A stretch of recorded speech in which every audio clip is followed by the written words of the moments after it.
আজকে বানাবো দারুণ স্বাদের একদম রেস্টুরেন্টের মতন চিলি ফিশ।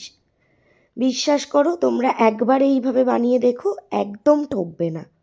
তো দেখো, প্রথমে একটা বাটিতে মাছের ফিলেগুলো ভালো করে ধুয়ে তার মধ্যে নুন, গোলমরিচ, সামান্য একটু চিনি আর একটা বাটিতে একটা ডিম, একটু চিলি সস, একটু সয়া সস, সামান্য একটু টমেটো সস দিয়ে গুলে রেখে দিয়েছিলাম।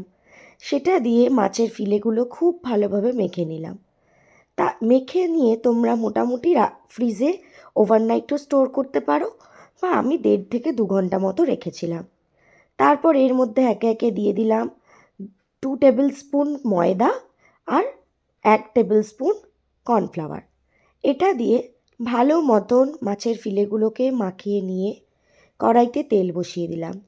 ঝটপট এবার মাছের ফিলেগুলো একটা একটা করে তেলের মধ্যে দিয়ে ভালো করে লাল লাল করে ভেজে নেব। লাল লাল করে ভাজা হয়ে গেলে এবার এটাকে একটা বাটিতে তুলে রাখবো। মোটামুটি গ্যাসের ফ্লেমটা মিডিয়াম টু লো করেই ভাজবে, তাহলে মাছের ভিতরটা খুব ভালো সেদ্ধ হবে। তো দেখো, মাছের এই গ্রেভিটা রেডি করতে কি কি লাগছে। কিউব করে রাখা কাটা পেঁয়াজ, কিউব করে কাটা ক্যাপসিকাম, লম্বা করে চেরা লঙ্কা, লাগছে কুচি করা আদা, লাগছে কুচি করা রসুন। তো এবার গ্রেভিটা রেডি করব। যে তেলটায় মাছগুলো ভেজেছিলাম সেই তেলটা থেকে সামান্য তেল একটু কমিয়ে নিয়ে তার মধ্যে দিয়ে দিলাম চিড়ে রাখা কাঁচা লঙ্কা। এবার দিয়ে দেব কিউব করে কেটে রাখা পেঁয়াজ এবং কিউব করে কেটে রাখা ক্যাপসিকাম। তো এই গ্রেভিটা করতে করতে যদি তোমাদের ওই ভাজা মাছগুলো মনে হয়, 2-1টা শুধুও খেতে পারো, সেটাও খুব ভালো লাগে।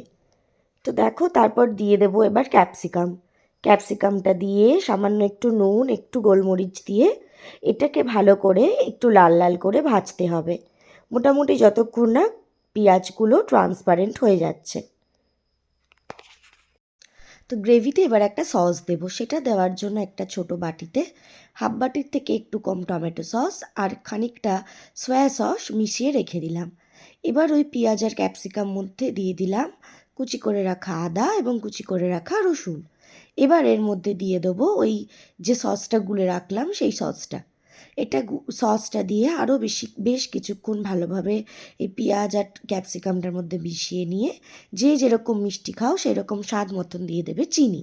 তো এটা দিয়ে আরও বেশ কিছুক্ষণ ভালো করে নাড়াচাড়া করে নিয়ে এবার এর মধ্যে দিয়ে দেবো যে ফিশ পকোড়াগুলো করে রেখেছিলাম সেগুলো।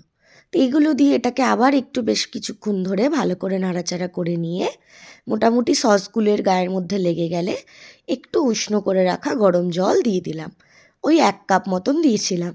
তো এটাকে আবার দেখো বেশ কিছুক্ষণ ভালো করে নাড়াচাড়া করে নিয়ে মোটামুটি ঝোলটা ফুটে গেলে একটা বাটিতে 2 চামচ কর্নফ্লাওয়ার নিয়ে একটু গুলে নিয়েছিলাম। কর্নফ্লাওয়ারের রঙটা একটু লাল লাল হয়েছে, কারণ ওই যে বাটিতে আমি সসটা গুলেছিলাম সেই বাটিটার মধ্যেই গুলেছিলাম বলে। তো দেখো, মোটামুটি আমার চিলি ফিশ মোটামুটিভাবেই রেডি। তো মোটামুটি আমি যেহেতু এটা পরোটা দিয়ে খেয়েছিলাম সেই জন্য আমি এইটুকুন গ্রেভি রেখেছিলাম।